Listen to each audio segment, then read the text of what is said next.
Hi everyone, I'm Alex, Human Resources Director here at TraVek Remodeling. The team at TraVek has been busy creating some really exciting initiatives, and I'm going to tell you about a few of them today.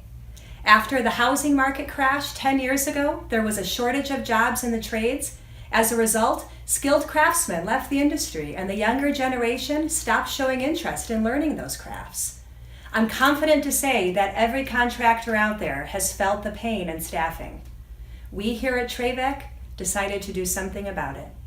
2018 for us has been about bringing back the trades, building programs, creating opportunities for hard-working men and women to learn a skill, a transferable skill, that would allow for a long, successful career.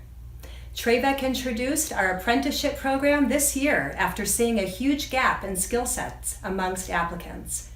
The first program like this in the Valley, we've hired 4 apprentices, or what we call remodeling assistants, and we're grooming them to be whole house remodelers.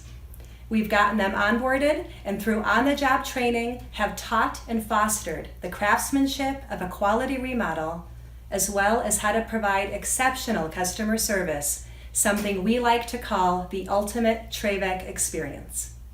The second program I want to let you know about is our Internship Program. We have catered this program towards the younger generation, helping them understand that there are great career options outside the traditional 4-year college track after high school. Our owners and our upper management started off as apprentices, and we want to let these young men and women know that they have options in the paths they choose after school. We've developed a relationship with the Crest STEM program through PV High School here in Phoenix, and I'm excited to announce we'll be welcoming our first summer intern next week. So stay tuned for more videos following him through his experience. Creating opportunities for people to provide for their families, now that's what gets us excited here at TraVek.